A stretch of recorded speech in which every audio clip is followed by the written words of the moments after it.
لو تناهيتم إلى سر الحياة وصنعتم كائنا حيا نرى لم نزد إلا يقينا بالإله لم نزد إلا يقينا بالإله. علماء کہتے ہیں درود شریف جو ہم پڑھتے ہیں نا، اللہم صلی علی محمد، اے اللہ محمد صلی اللہ علیہ وسلم پر رحمتیں بھیج، اس درود میں عقیدہ توحید اور زیادہ راسخ ہو جاتا ہے کہ ہمیں یہ سکھایا گیا ہے کہ جیسے ہم اللہ کی رحمت کے محتاج، پیغمبر صلی اللہ علیہ وسلم بھی اللہ کی رحمت کے محتاج ہیں.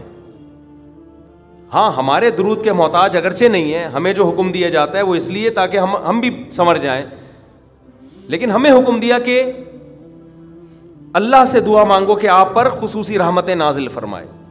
اس سے پتہ چلتا ہے کہ نبی بھی کس کے محتاج ہیں؟ اللہ کی رحمت کے محتاج. ہمیں دعا کا حکم دیا گیا اور ظاہر ہے اسی لیے دیا گیا کہ یہ دعا اللہ قبول کرے گا اور اپنے نبی پر رحمتیں بھیجے گا. تبھی نبی نے فرمایا جو مجھ پر میرے لیے رحمت کی دعا کرتا ہے اللہ اس پہ 10 رحمتیں بھیجتے ہیں. اس سے پتہ چلا کہ نبی بھی یہ چاہتے تھے کہ مجھ سے نہ مانگا جائے بلکہ میرے لیے کس سے مانگا جائے؟ اللہ سے. میں نے جو کہا ہماری دعا کے محتاج نہیں، مطلب یہ ہے کہ ہم اگر دعا نہیں مانگیں گے تو اس خوش فہمی میں نہ رہے کہ اللہ کی رحمت نبی پہ نہیں ہوگی، تو پھر بھی ہوگی.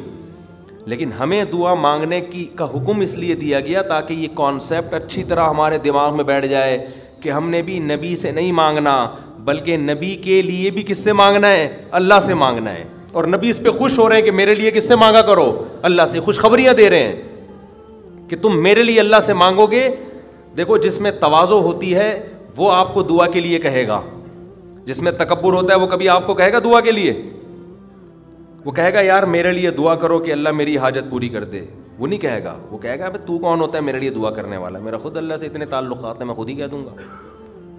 لیکن جو چاہتا ہے کہ مجھ پر اللہ کی رحمت ہو وہ ہر ایک سے کہہ رہا ہوتا ہے بھائی میں خود تو مانگ رہا ہوں، شاید اللہ آپ کی سن لے، آپ بھی اللہ سے میرے لیے دعا مانگیں.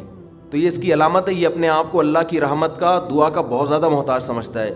ہمارے نبی سب پیغمبروں کے سردار، لیکن تواضع کتنی، امت کو ترغیب دے رہے ہیں کہ میرے لیے اللہ سے کیا مانگا کرو؟ دعا مانگا کرو. اور ترغیب دی کہ جو میرے لیے ایک دفعہ رحمت کی دعا مانگے گا اللہ اس کو خوشخبری دے رہا ہے کہ اللہ اس پہ 10 رحمتیں نازل کرے گا. اور فرمایا جمعے کے دن مجھ پہ زیادہ درود بھیجا کرو. کیا مطلب؟ درود بھیجنا کیا ہے؟ نبی کے لیے اللہ سے دعا مانگنا. تو اسلام نے شرک کی بنیادوں کو جڑ سے اکھاڑ دیا کہ نہیں اکھاڑ دیا؟ اس کے بعد بھی کوئی اگر یا رسول اللہ مدد کہتا ہے، یا رسول اللہ انظر حالنا واسمع قالنا، اور نبی سے دعائیں مانگتا ہے، تو آپ سوچو وہ 180 ڈگری کے زاویے پر چل رہا ہے اسلام کی تعلیمات سے. اسلام ادھر اور وہ بالکل اس کے اگینسٹ. بار بار حکم دے رہا ہے اسلام کے نبی کے لیے دعا مانگو، کس سے؟ اللہ سے. خصوصی رحمتوں کی دعا مانگو نبی کے لیے. اور نبی نے یہ بھی فرمایا کہ اذان کے بعد میرے لیے مقام محمود کی دعا مانگو اللہ سے. ایک مقام ہے جو ایک ہی شخص کو ملے گا اس کائنات میں. نبی نے فرمایا مجھے امید ہے شاید مجھے مل جائے، تو اللہ سے دعا مانگا کرو. وَبَعَثْهُ مَقَامًا مَحْمُودًا الَّذِي وَعَدتَّ. تو نبی ہمیں دعائیں سکھا کے گئے کہ میرے لیے بھی قیامت تک دعا مانگتے رہو. کیسی عقیدہ مضبوط کیا ہے کہ بھائی محتاج ہی میں سب کس کے برابر ہیں، سب ایکول ہیں، سب اللہ کے محتاج.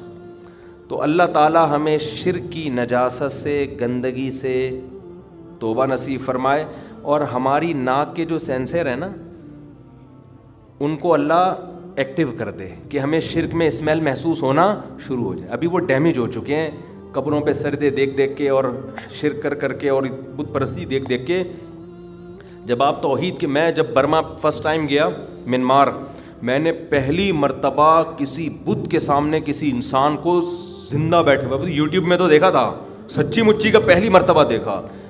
میری جو کیفیت ہوئی ہے نا وہ ناقابل بیان ہے. میں نے فرسٹ ٹائم یہ منظر دیکھا. ایسے مورتیاں بنی ہوئی ہیں، وحشت ان کی شکلوں سے عجیب وحشت ہو رہی، اور ایک انسان ان کے سامنے بیٹھا ہوا ہے. ایسے میری آنکھوں سے لاشعوری طور پر آنسو نکلنا شروع ہو گئے. میں نے کہا اللہ تیرا کتنا فضل ہے، تو نے ہمیں توحید پرست بنایا. مجھے فجر کی نماز یاد آئی کہ فجر میں کیسے ہم اللہ کے سامنے ہاتھ باندھ کے تلاوت کر رہے ہوتے ہیں الحمدللہ رب العالمین، تمام تعریفیں اس اللہ کے لیے جو تمام جہانوں کا پالنے والا. بڑا مہربان، نہایت رحم، کیسے پیارے سلیکٹڈ الفاظ ہیں، اس سے خوبصورت الفاظ ہو نہیں سکتے. اور آپ انسان ہو کے یار اس کے سامنے کیوں بیٹھے ہوئے ہو، یہ کیا لگتا ہے تمہارا؟ تو وہ ہمارے میزبان جا رہے تھے، میری آنکھوں سے مسلسل وہ بھی حیران. میں نے کہا میں نے پہلی دفعہ کسی انسان کو اتنا گرا ہوا دیکھا ہے، اتنا گرا ہوا. ویڈیو میں دیکھو الگ چیز ہوتی ہے، لیکن جب سچی مچی میں دیکھتا ہے نا یار اس کو ہو گیا، کتنی پستی ہے، کتنی پستی. آپ اس سے کروڑا گنا اچھے ہو، کس کے سامنے کیوں جھک رہے؟ کیا لگتا ہے تمہارا یہ ایسے بیٹھا ہوا ہے نا وہ بدھ، کیوں بیٹھے ہو بھائی اس کے سامنے؟ تو احساس شکر پیدا ہوا. پھر میرا پورا بیان ہی اسی موضوع پر ہوا کہ شکر کرو برما کے لوگوں، تمہیں اللہ نے مسلمان بنایا ہے. ہوا و حرص والا دل بدل دے، میرا غفلت میں ڈوبا دل بدل دے.